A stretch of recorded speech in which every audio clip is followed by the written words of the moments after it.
सुप्रभात, very good morning everyone. शनिवार का दिन है और शनिवार के दिन सुबह 7 बजे हमेशा की तरह आपकी weekly dose of current affair लेकर एक बार फिर से हाजिर हूं।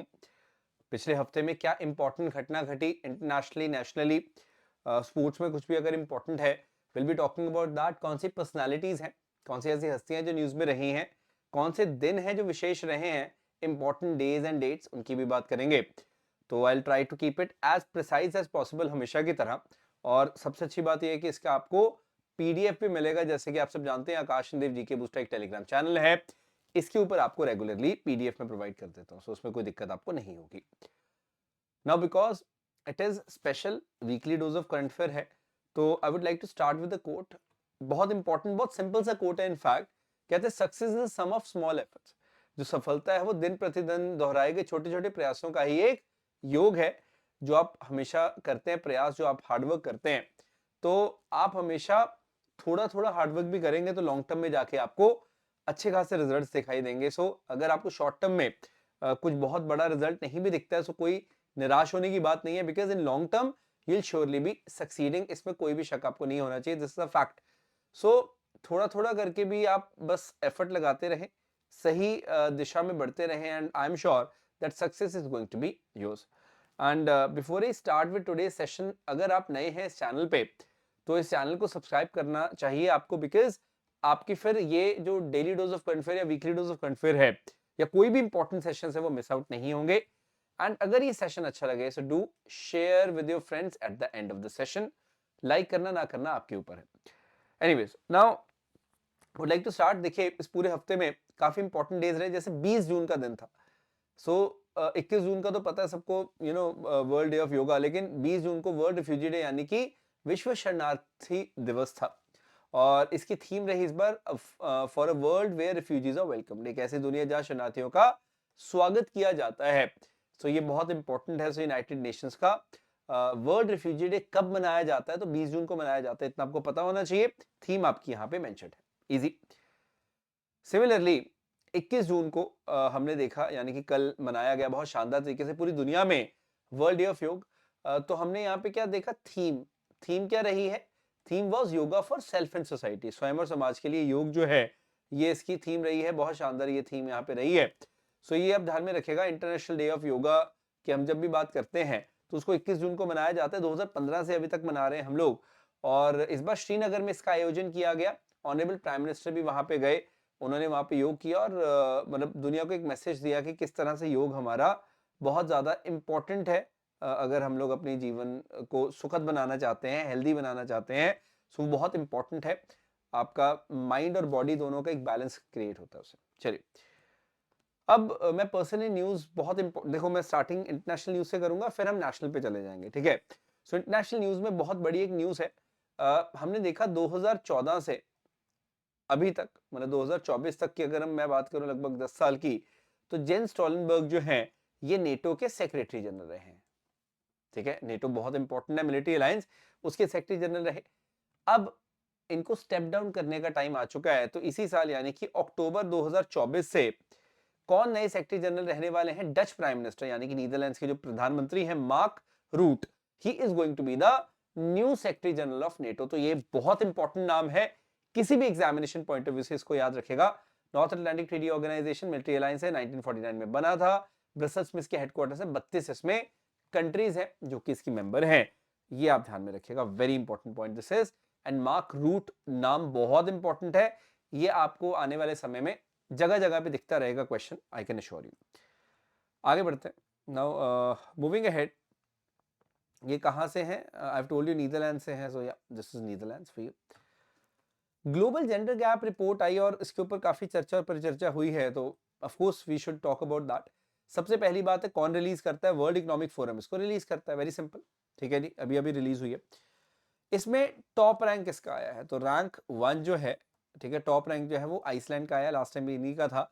और ये सब कंट्रीज आप देखेंगे, अगर आप जैसे नमीबिया को हटा दें, निकरागुआ को हटा दें और न्यूजीलैंड, तो बाकी सब यूरोपियन कंट्रीज आपको देखने को मिलेंगी।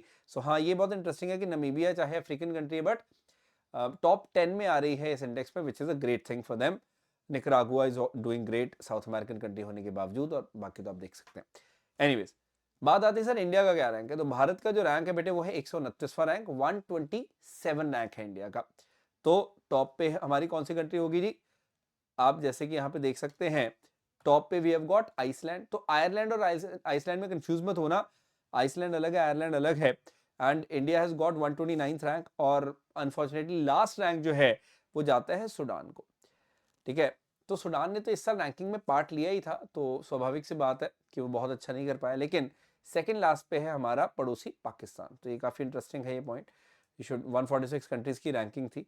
हालांकि इंडिया का रैंक बहुत अच्छा नहीं है, पर 129 रैंक है, यू शुड नो दैट। मैं बताना चाहूंगा आपको कि ये अलग अलग पैरामीटर्स के हिसाब से ही रैंकिंग निकलती है। पॉलिटिकल, हेल्थ और सर्वाइवल हो गया, एजुकेशनल है, इकोनॉमिक है, ये सब पैरामीटर्स देखते हैं।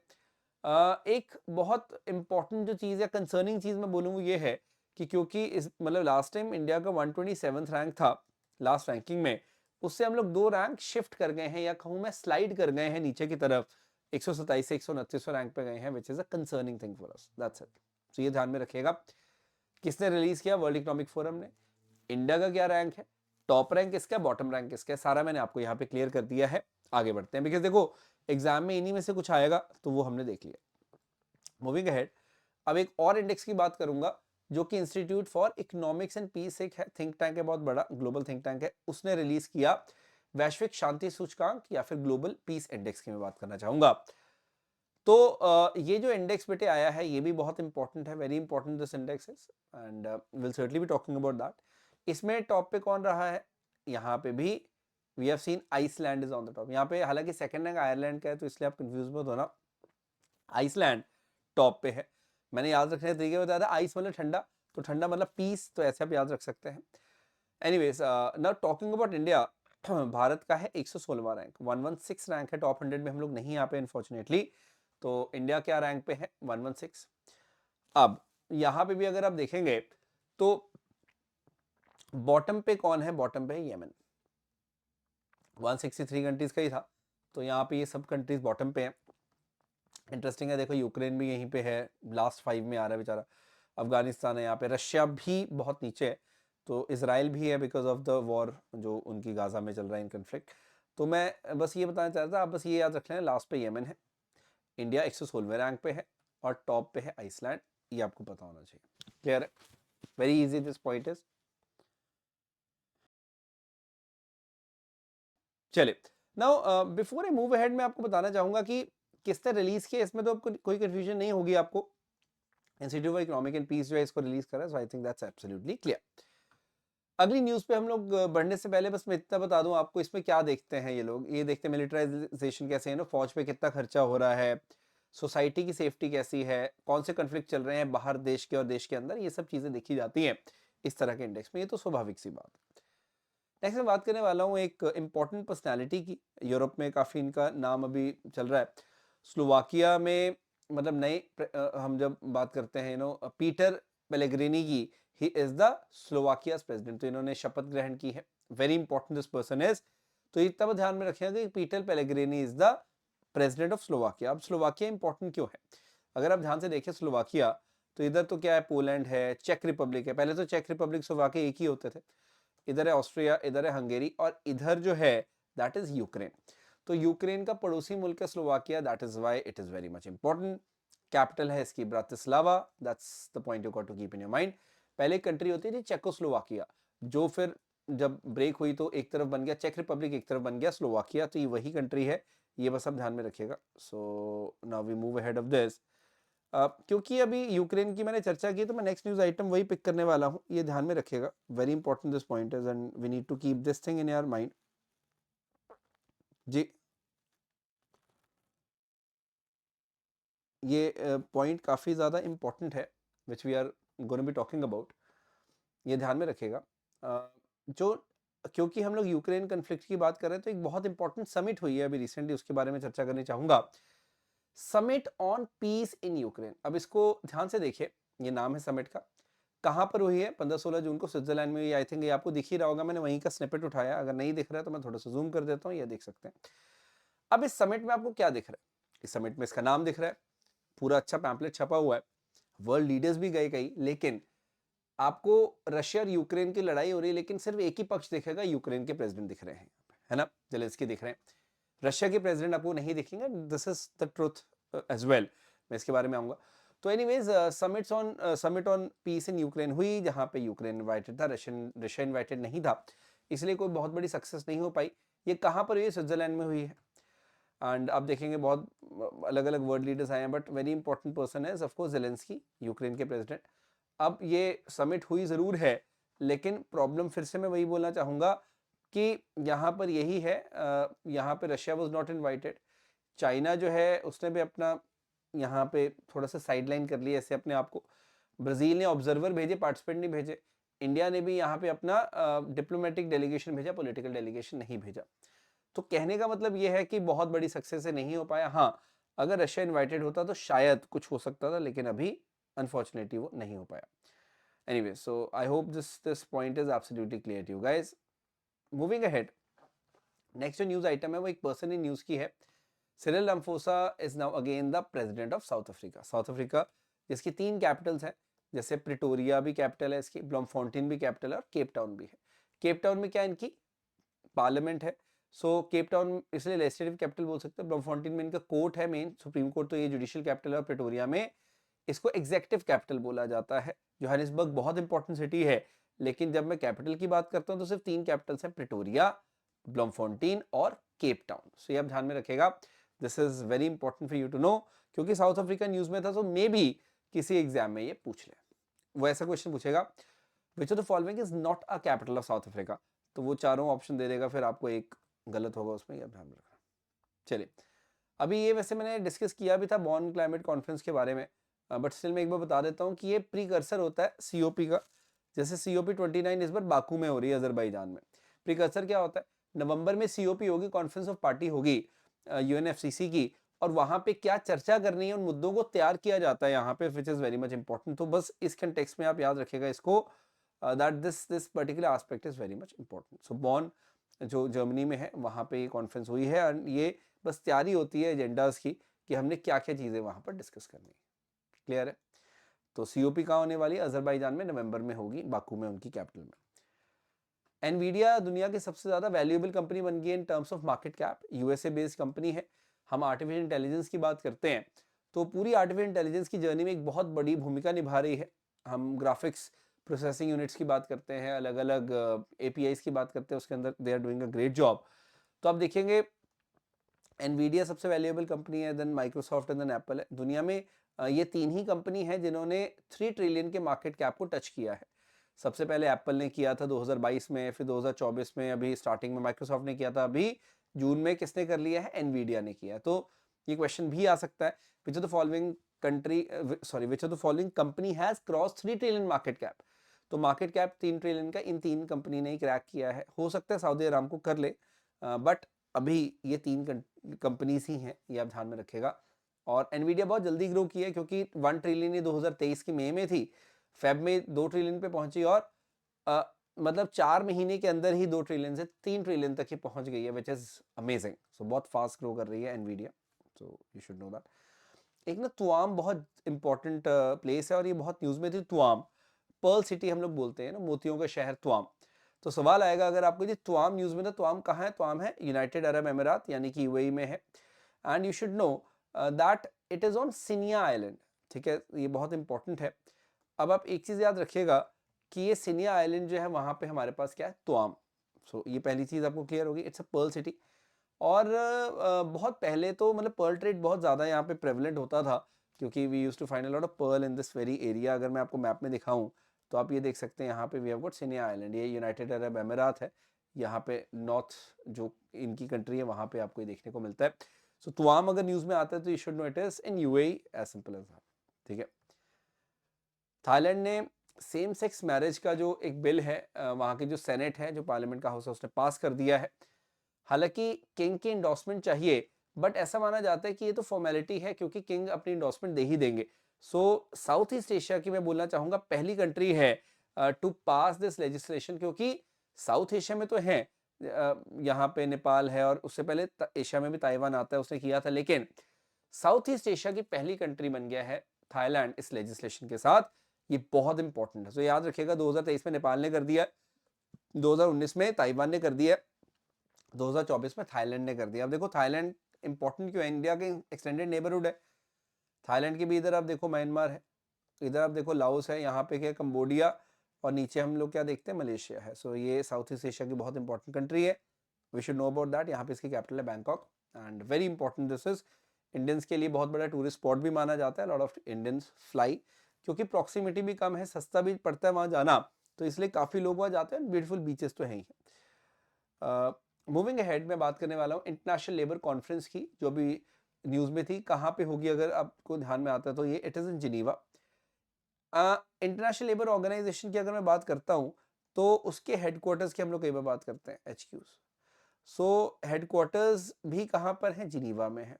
Geneva that is Switzerland. 1919 में बनी थी, 100 साल से भी पुरानी ये पर्टिकुलर बॉडी है। एंड गिलबर्ट होंगबो की हम जब बात करते हैं, he is the director general of ILO, you should know about this as well, very important this is. And बस ये इसके हेडक्वार्टर्स यहाँ पे वहीं पे इंटरनेशनल लेबर कॉन्फ्रेंस को करवाया गया, हर साल होती है वैसे तो। सो बस इतना आप ध्यान में रखना कि it was in lot of news and we should know कहाँ पर हुई है।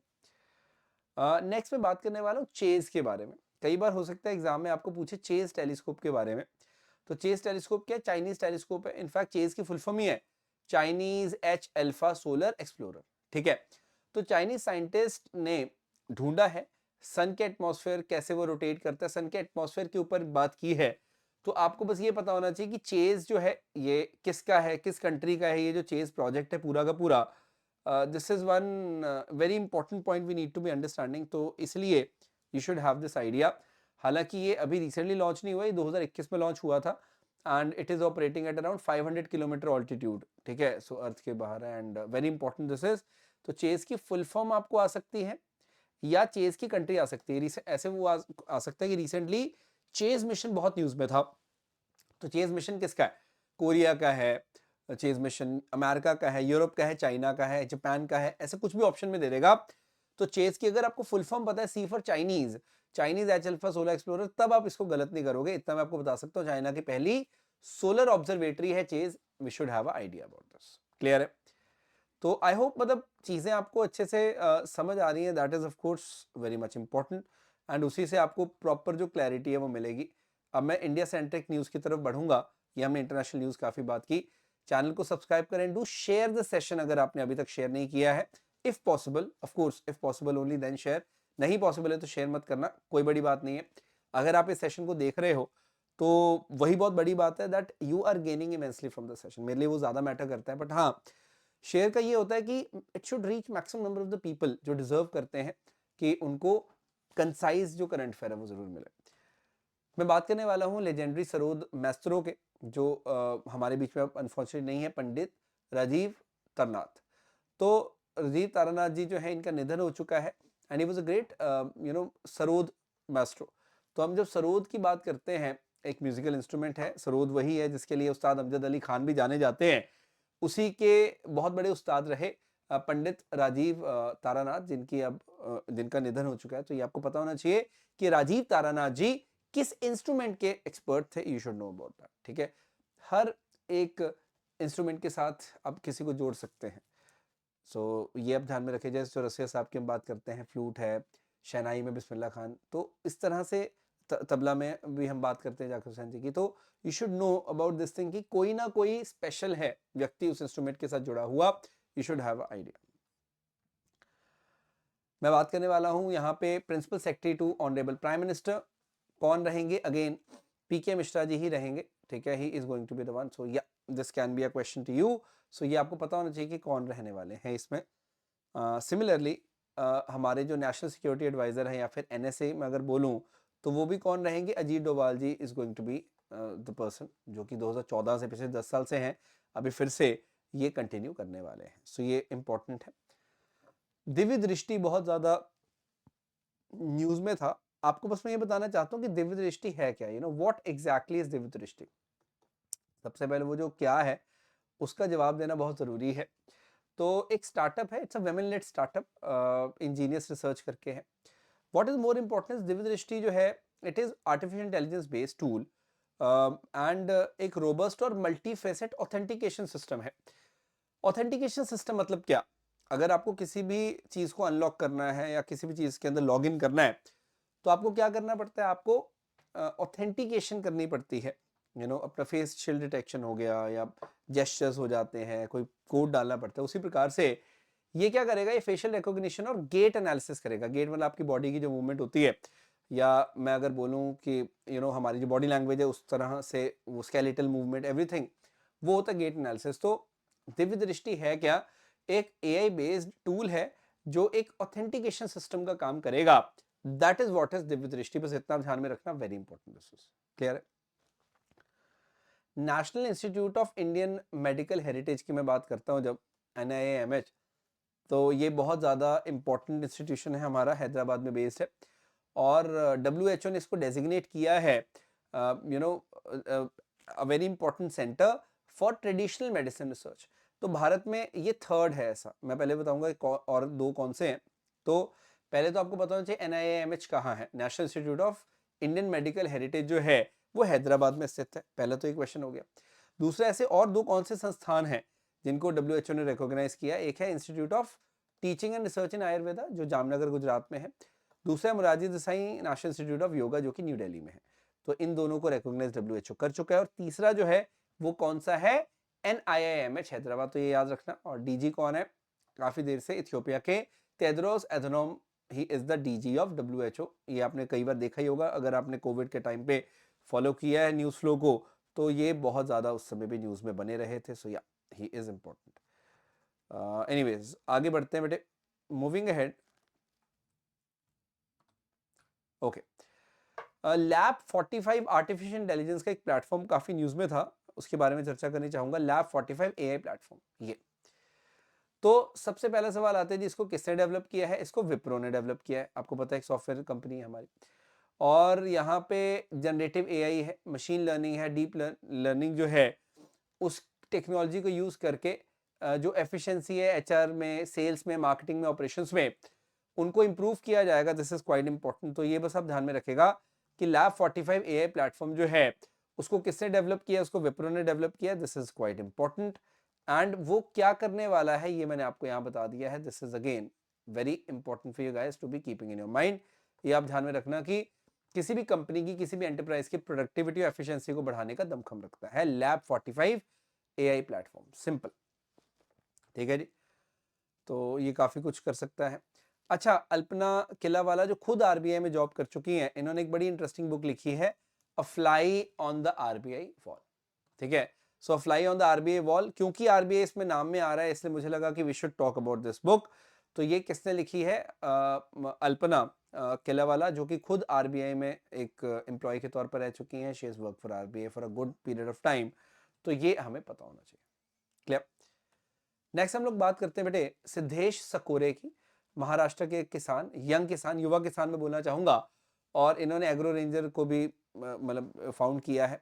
तो इन्होंने क्या किया है, मतलब छोटी छोटी इनोवेशंस की हैं फार्मिंग के अंदर, वेस्ट मैनेजमेंट के अंदर। इसीलिए he has been named as land hero by United Nations agency. कौन सी एजेंसी में बात करूंगा उसके बारे में। तो हम जब बात करते हैं United Nation convention to combat desertification, UNCCD, उसने ही इनको बोला है कि you are the land hero. तो इस UN एजेंसी ने इनको लैंड हीरो बोला है। Very important this is. तो UNCCD ने World Desertification and Drought Day के ऊपर इनको ये बोला है। 17 जून की बात है ये। Very important point this is. बस इतना भी याद रखेगा, नाम क्या है, सिद्धेश सकोरे, और he is the land hero by UNCCD। Very important point this is. Clear. तो UNCCD इसका ड्राफ्ट 94 में आया था। And very important this is, desertification को रोकने के लिए पूरी कन्वेंशन है, United Nation convention to combat desertification की मैं यहाँ पे बात कर रहा हूँ। इजी। एनीवेज, अब आप ये ध्यान में रखिएगा, नागास्त्र की हम लोग बात करते हैं, नागास्त्र 1 की हम लोग बात करते हैं, तो ड्रोन वॉरफेयर में अगर हम बात करते हैं एडवांसमेंट की, तब बात आती है नागास्त्र की। Very important this is. तो एक इंडिजिनियस मतलब made in India kamikaze drone है। कामिकाजे ड्रोन मतलब तो सुसाइड ड्रोन, कि ये ड्रोन जाएगा कहीं टारगेट पे टकराएगा, खुद भी खत्म हो जाएगा। सोलार इंडस्ट्रीज जो है उन्होंने इंडियन आर्मी के लिए इसको तैयार किया है। Very important this is. तो सवाल कैसा बनता है मेनली इन क्वेश्चंस पे, मेनली इन टॉपिक्स पे, कि नागास्त्र बहुत ज्यादा न्यूज में था। तो नागास्त्र क्या है, what exactly is Nagastra all about. So you should have this idea कि नागास्त्र आखिरकार है क्या। एक ड्रोन है, ठीक है, अनमैन्ड जो एयर व्हीकल है, और वो क्या करने की क्षमता रखता है, सुसाइड अटैक करने की क्षमता रखता है। इट्स अ कामिकाजे ड्रोन, सो ये इंपॉर्टेंट है। आगे बढ़े। नाउ मूविंग अहेड, हम चिनाब ब्रिज की कई बार बात करते हैं, जो कि कहाँ है, जम्मू एंड कश्मीर में। सो इंडियन रेलवे ने उसके ऊपर एक सक्सेसफुल ट्रायल रन किया है, जो बहुत बड़ी बात है। देखिए, हम उधमपुर से बारामूला के रूट को कई बार देखते हैं। So when you go from Udhampur to Baramulla, what exactly do you see? हम लोग देखते हैं बेटे, रास्ते में जैसे कटरा आता है, ये सब पॉइंट्स आते हैं। So we have to know कि यहाँ पे we have got Chenab bridge, ये वेरी इंपॉर्टेंट दिस इज। तो ये जो चिनाब ब्रिज है, संगलदन से पहले जो आता है चिनाब ब्रिज, ये बहुत इंपॉर्टेंट ब्रिज है। लगभग 1.3 किलोमीटर लंबा है। इसकी हाइट 359 है, अगर आप रिवर बेड से देखते हो, जो कि बहुत ज़्यादा हाइट है। And we have to know it is architecture marvel, no doubt about that. इसके ऊपर रेलवे ट्रायल हुए हैं, which is a great thing. तो मतलब जल्दी ही, क्योंकि अब ट्रायल सक्सेसफुल हुए हैं, तो हम लोग देखेंगे कि इसको यूज़ किया जाएगा। अब देखो, इंडिया की जो एयरफोर्स है, इंडियन एयरफोर्स जो है, they are going to host a multi national air exercise. ये बहुत बड़ी एक्सरसाइज होने वाली है। नाम इसका होगा तरंग शक्ति। शक्ति 2024, जो कि अगस्त सितंबर में हमें देखने को मिलेगी इसी साल। तो it is going to be great. तो बस आप इतना ध्यान में रखना कि ये अपनी पहली मल्टीनेशनल एयर एक्सरसाइज को करवाने वाली है, which is very much important. हमारी जो भी friendly countries, specially quad countries जैसे इंडिया है, जापान, ऑस्ट्रेलिया, यूएस, और भी कुछ कंट्रीज जो हैं वो इसमें पार्टिसिपेट करेंगी। तो ये एक बायलैटरल नहीं बल्कि मल्टीलैटरल या मल्टीनेशनल एयर एक्सरसाइज होने वाली है, जो कि बहुत इंपॉर्टेंट रहेगी। और इसके ऊपर जो भी अपडेट्स होंगे will certainly be sharing with you. But अभी के लिए आपको ये पता होना चाहिए कि कितनी इंपॉर्टेंट ये एक्सरसाइज होने वाली है हमारे देश में, इंडियन एयरफोर्सेस को कंडक्ट करवाने वाला। So yeah, that is point to be noted. Clear है? आगे बढ़े। Now we got to understand, Russia is ready to ship turbine hall walls for Kudankulam nuclear reactor. Very important this is. तो Kudankulam nuclear reactor की हम जब बात करते हैं, तो उसके लिए they are sending some important parts. But सवाल आता है जी, कुंदनकुलम न्यूक्लियर रिएक्टर है कहाँ पे? It's in Tamil Nadu.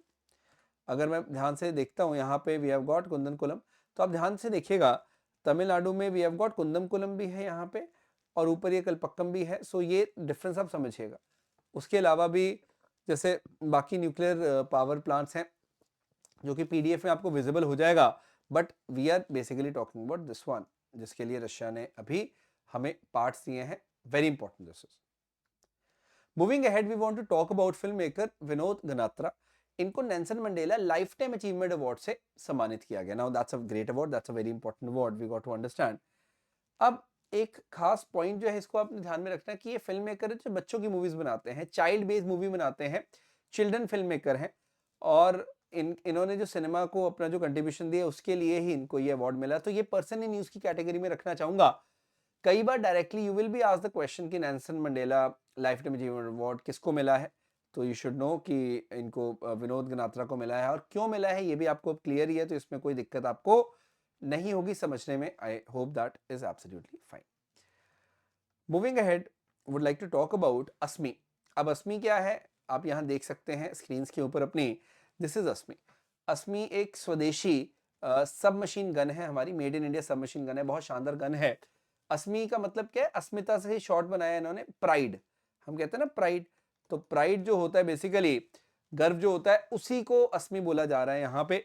एक 9x19 mm कैलिबर सब मशीन गन है, और ये 3 साल से भी कम टाइम में डेवलप की गई है। ये इसकी बहुत बड़ी खास बात है। इंडियन आर्मी की नॉर्दर्न कमांड, जो कि उधमपुर में बेस्ड है, उसने एक बहुत बड़ा ऑर्डर दिया है इसको इंडक्ट करने का। तो यहाँ पे नॉर्दर्न कमांड है, अगर आप देखिए उधमपुर में। बाकी भी आर्मी कमांड्स आपको यहाँ देखने को मिलेंगे, लेकिन नॉर्दर्न कमांड कहाँ पे बेटे? Northern command is based in Udhampur. Jammu and Kashmir में नॉर्दर्न कमांड बेस्ड है, आपको पता होना चाहिए। बाकी मैंने कमांड्स आपको कई बार बताई हुई हैं, but northern command of course is important in this news context, ये आप ध्यान में रखिएगा। यहाँ पे बाकी सब कमांड्स हैं, आपको पीडीएफ में ही मिल जाएगा। मूविंग अहेड, हमने देखा कूनो में पहले चीतास को लाया गया, उनको इंट्रोड्यूस किया गया। अब this very news item is very much important, and what is that? हम Gandhi Sagar wild life sanctuary की बात करते हैं, जो कि अगेन मध्य प्रदेश में ही है। This is going to be the second cheetah habitat. तो चीता का दूसरा जो हैबिटेट है, that is gonna be in the Gandhi Sagar wild life sanctuary. तो उसके लिए तैयारियां पूरी हो चुकी जोरों शोरों पे। तो सवाल आपको बहुत सिंपल सा आ सकता है कि which wild life sanctuary, which protected area is going to be the second home of cheetahs. तो ये Gandhi Sagar wild life sanctuary होने वाली है, बहुत इंपॉर्टेंट है ये, इसको ध्यान में रखिएगा, इजी। हम बात करते हैं बेटे वर्ल्ड फूड इंडिया के बारे में। वर्ल्ड फूड इंडिया एक बहुत बड़ी एग्जीबिशन, एक बहुत बड़ा प्रोग्राम है जिसको हम सितंबर में होता हुआ देखेंगे। कौन करवाएगा इसको? Ministry of food processing industry. तो MOFPI जो है वो इसको करवाने वाला है, बहुत इंपॉर्टेंट है, गवर्नमेंट ऑफ इंडिया की मिनिस्ट्री। एक इंटरेस्टिंग चीज मैं बताऊंगा, इसमें जैसे थीम है processing for prosperity, Pragati Maidan में होगी, न्यू दिल्ली में होगी, सितंबर में होगी। इसके ऊपर इन्होंने इसकी एप्लीकेशन और इसकी वेबसाइट को लॉन्च किया था। तो कर्टन रेजर बोलते हैं उसको हम लोग, कि वर्ल्ड फूड इंडिया 2024 होने वाला है। अब एक बड़ी खास चीज है कि 2024 जो है, this is the third edition. क्या है ये? तीसरा संस्करण, थर्ड एडिशन है जी। तो क्या पहली बार हो रहा है या नहीं? तीसरी बार हो रहा है। पहले कब हुआ? 2017 में भी हुआ है और 2023 में भी हुआ है। तो ये फर्स्ट था, ये सेकंड था और ये थर्ड है। तो ये ध्यान में रखिएगा कि 2017 में पहली बार हुआ था, उसके बाद 2023 में हुआ था, अब 2024 में हो रहा है। तो दिस इज क्वाइट इंपॉर्टेंट। इसमें वही है, हम लोग फूड प्रोसेसिंग इंडस्ट्री के जो स्टेक होल्डर उनको एक साथ लेकर आते हैं। इंटरनेशनल लेवल पे बहुत सारे लोग जुड़ते हैं, जो इन्वेस्टर्स होते हैं बड़े बड़े वो भी आते हैं। तो काफी एक बढ़िया माहौल बनता है उस चीज के लिए कि कैसे हम उसको ग्रो करवाएं। That is the main idea, ठीक है। मूविंग अहेड, हम नीरज चोपड़ा की बात करते हैं। The golden boy Neeraj Chopra javelin throw के बहुत मास्टर हैं। पावो नुर्मी गेम्स होती हैं बेटे, बहुत इंपॉर्टेंट गेम्स मानी जाती हैं एथलेटिक्स में, वहां पे इन्होंने गोल्ड मेडल जीता है। क्या जीता है इन्होंने? गोल्ड मेडल जीता है, याद रखेगा, पावो नुर्मी गेम्स में। पावो नुर्मी गेम्स का नाम आया पावो नुर्मी स्टेडियम से, जो कि तुर्कू यानी कि फिनलैंड में है।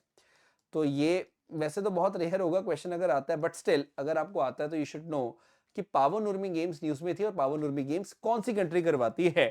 दैट इज 1957 से हो रही है, 60 साल से भी ज्यादा हो गया है। It is of course Finland, Europe की कंट्री है फिनलैंड जो इसको करवाती है। So you should have a basic idea about this as well.